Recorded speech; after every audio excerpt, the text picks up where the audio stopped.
Naas benar nasib seorang pegawai toko roti di kawasan Penggilingan, Cakung, Jakarta Timur. Di saat tengah bekerja, ia justru dianiaya oleh anak pemilik toko hingga terluka. Video tindakan penganiayaan itu pun beredar di media sosial. Dan ternyata saudara, penganiayaan ini terjadi pada tanggal 17 Oktober 2024, namun baru belum lama ini pengusutan terhadap kasus tersebut bergulir.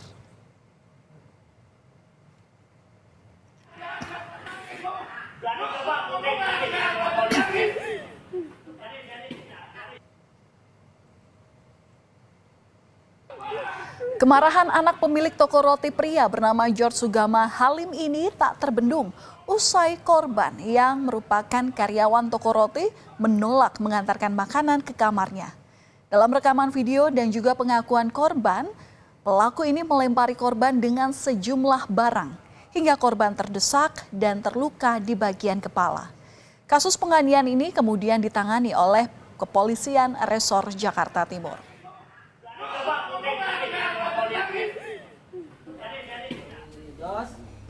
Dan inilah saudara, detik-detik penangkapan pelaku penganiayaan terhadap karyawan toko roti di sebuah hotel yang ada di kawasan Sukabumi, Jawa Barat pada Minggu dini hari.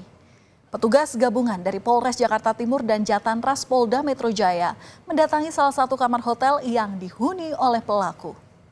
George diamankan saat berada di kamarnya dan tak berkutik usai didatangi petugas atau didatangi polisi.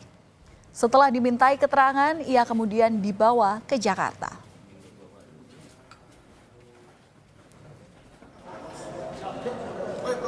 Pelaku penganiayaan karyawan toko roti kini telah ditetapkan sebagai tersangka. Ia pun tengah mendekam di tahanan Mapolres Metro Jakarta Timur. Kapolres Metro Jakarta Timur, Kombes Pol Nicholas Ari Lilipali mengatakan dari hasil penyidikan serta gelar perkara, George dikenakan pasal 351 KUHP dengan ancaman hukuman 5 tahun penjara. Sementara tersangka mengaku hilaf saat melakukan penganiayaan tersebut. Namun ia enggan menjawab saat ditanya mengapa ia memaksa korban untuk mengantar makanan ke kamar pribadinya. Ya, saya hilaf. Hilaf? Ya, kamu merasa menyesal? Ya. Terus apa yang jadi alasan kenapa nyuruh Mbak Dwi Ayu ini untuk ngantar makanan ke rumahmu? Ke kamarmu? Ke kamarmu, ya. Kenapa nggak jalan sendiri? Ya padahal itu kan bukan job desk-nya dia sebagai kasir. Karyawan. Mau komen? Kenapa? Gak mau komen. Oh, nggak mau komen. Penolakan korban penganiayaan Dwi Ayu Darmawati untuk mengantarkan makanan ke kamar anak bosnya, yakni George Sugama Halim, menjadi awal mula kemarahan George hingga menyakiti korban. Dwi mengaku punya alasan tersendiri untuk menolak permintaan pelaku tersebut. Namun dirinya justru mendapat tindakan kekerasan serta hinaan saat menyampaikan penolakannya. Korban pun menyatakan sudah membuat perjanjian dengan pihak keluarga untuk tidak mengantarkan makanan ke kamar pelaku. Sebut minta saya untuk nganterin ke kamar pribadinya, tapi di situ saya nolak karena pertama itu bukan tugas saya, terus itu juga kita udah bikin perjanjian sama keluarga, pihak keluarga untuk tinggal nganterin makanan si pelaku lagi ke kamar pribadinya, karena di situ juga dia ngomong kalau dia tuh saya orang miskin, terus babu kayak gitu juga, terus dia juga ngomong orang miskin kayak lu mana bisa masukin ke penjara, gimana kebagusan, dia juga ngomong gitu. Jadi saya ngerasa kayak sakit hati, makanya saya nggak mau nganterin makanan lagi ke atas. Menindaklanjuti kasus penganiayaan karyawan oleh anak bos toko roti, selain proses hukum yang tengah berlangsung, korban Dwi Ayu ini juga menghadiri rapat dengar pendapat bersama Komisi 3 DPR RI. Ia menceritakan kembali detik-detik kejadian saat ia dianiaya karena menolak permintaan tersangka untuk mengantarkan makanan ke kamarnya. Korban mengaku dilempari pelaku dengan sejumlah barang hingga dirinya terdesak.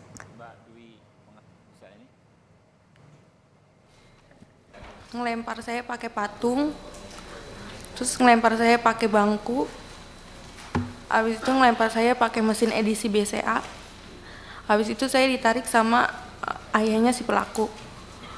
Terus karena HP sama tas saya masih di dalam, akhirnya saya balik lagi ke dalam. Tapi saya malah dilempari lagi pakai kursi. Sementara Kapolres Metro Jakarta Timur, Kombes Nicholas Arilipali mengakui jika upaya penangkapan pelaku baru dilakukan setelah kasus penganiayaan tersebut viral. Kapolres bilang hal tersebut dilakukan karena pelaku sedang melakukan pengobatan alternatif di Sukabumi. Hal ini disampaikan saat Komisi 3 DPR RI melakukan rapat dengar pendapat dengan Kapolres Metro Jakarta Timur, Kombes Nicholas Ari, terkait kasus penganiayaan terhadap karyawan toko roti yang dilakukan oleh anak pemilik toko.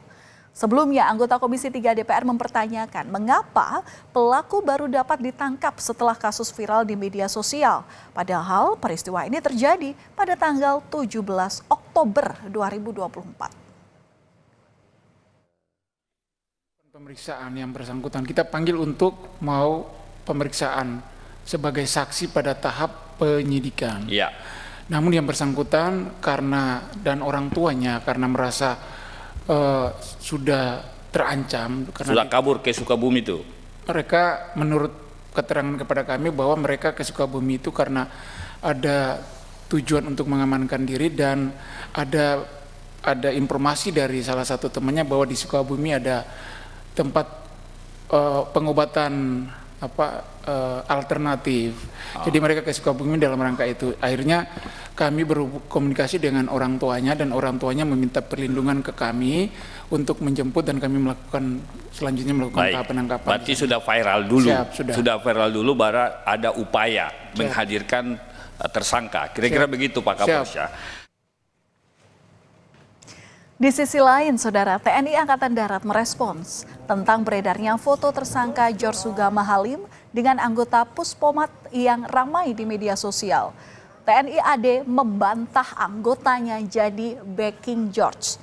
Soal foto yang beredar di media sosial, TNI AD mengatakan kalau foto tersebut merupakan foto lama yang diambil pada 4 tahun lalu sebelum kejadian penganiayaan terhadap karyawan toko roti ini viral. Itu adalah foto lama, tepatnya tahun 2021. Dan salah satu personil di dalam foto tersebut juga sudah pensiun. Narasi yang menyatakan bahwa anak bos toko roti dibackingi oleh personil polisi militer TNI Angkatan Darat itu adalah sangat tidak benar. Dan pada kesempatan ini saya sampaikan proses hukum terhadap anak bos toko roti tersebut silakan diproses sesuai ketentuan yang berlaku. Tidak ada intervensi dari personil polisi militer TNI Angkatan Darat karena memang tidak ada kaitannya seperti yang saya sampaikan dan tegaskan tadi. Terima kasih. Selanjutnya, polisi akan melakukan tes kejiwaan dan tes IQ kepada anak pemilik toko roti yang menganiaya pegawainya. Tes ini dilakukan untuk memastikan kebenaran klaim manajemen toko roti yang menyatakan tersangka George Sugama Halim memiliki gangguan kejiwaan dan keterbelakangan intelektual. Kapolres Jakarta Timur memastikan selama menjalani proses penyidikan ini, tersangka bisa menjawab pertanyaan dengan baik, sehingga tetap diperlakukan seperti tersangka biasa. Sebelumnya, Saudara, anggota Komisi 3 DPR RI Rikwanto meminta polisi untuk tidak langsung percaya atas alasan pelaku yang memiliki gangguan jiwa. Itu ya klaim itu kita kan harus terima. Tapi kita penyidik itu tidak mudah untuk mempercayai hal itu. Yang pasti si tersangka kita lakukan pemeriksaan, perlakukan dia sebagaimana mestinya tersangka itu diperlakukan. Kita BAP dia dan tidak ada hal-hal yang membuat kita itu merasa ragu. Jadi dia menjawab pertanyaan kami dengan baik. Dan untuk menyangkut hal itu, kewajiban penyidik untuk memastikan dengan cara apa? Kita mengirim surat ke ahli. Tanya ini ya, ada perkembangan pemikirannya agak terbelakang, itu jangan diterima mentah-mentah. Ya, harus diobservasi dulu kalau memang perlu. Di tempat yang ditentukan, baru disimpulkan oleh pihak yang punya keahlian tentang itu. Ya, kalau tidak, berlakukan dia seperti orang-orang atau pelaku atau tersangka pada umumnya. Ya, melakukan penganiayaan berat, ya hukumannya ada. Ini koreksi saja kepada Jakarta Timur. Dan di balik kisah sedih Dwi Ayu Darmawati yang menjadi korban penganiayaan, ia ternyata juga merugi lantaran ditinggalkan pengacara. Dalam rapat dengar pendapat Komisi 3 DPR RI, Dwi mengaku di awal dirinya didampingi pengacara P yang belakangan ia ketahui disiapkan oleh pihak keluarga pelaku. Namun sebelumnya disebut dari Lembaga Bantuan Hukum atau LBH, ia pun akhirnya mengganti pengacara dan menggantinya dengan pengacara yang kedua yang disiapkan oleh ibunya atas saran keluarga. Tapi masalah baru kemudian muncul ketika pengacara itu hilang kontak atau susah dihubungi setelah dirinya membayar jasa sebesar 12 juta rupiah untuk pendampingan. Padahal uang tersebut pun didapatkan dengan usaha keras, yakni menjual motor milik keluarga satu-satunya. Kalau saya tanya tentang gimana kelanjutannya, dia selalu jawab sedang diproses. Ke si pengacara itu yang dikirim si itu? Atau pengacara lain yang berikutnya? Pengacara kedua? Iya.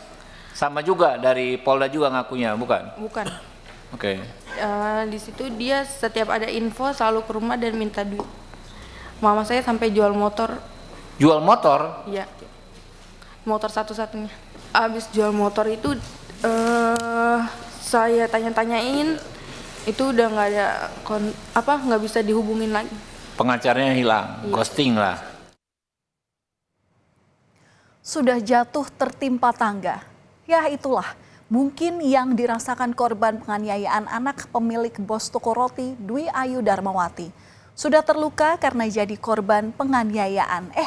Kini ditinggalkan begitu saja oleh sang pengacara. Menanggapi pernyataan korban soal motor yang terpaksa dijual untuk pembayaran pengacara yang kemudian menghilang, anggota Komisi 3 DPR RI Rikwanto pun menyayangkan hal itu. Kapolres Jakarta Timur Kombes Nikolas Ari Lilipali yang juga hadir dalam RDP pun diminta untuk membantu mengupayakan motor milik korban kembali. Saudara, luapan amarah berlebihan bisa menyengsarakan orang lain dan bahkan menyeret pelaku hingga ke jalur hukum. Khilaf seringkali menjadi alasan, namun tentunya tak bisa jadi pembenaran bagi seseorang untuk melakukan kekerasan. Kasus penganiayaan anak bos toko roti kepada karyawan toko hendaknya menjadi pengingatan atau peringatan bagi kita semua agar tak mudah terpancing emosi dan tidak berlaku semena-mena pada siapapun.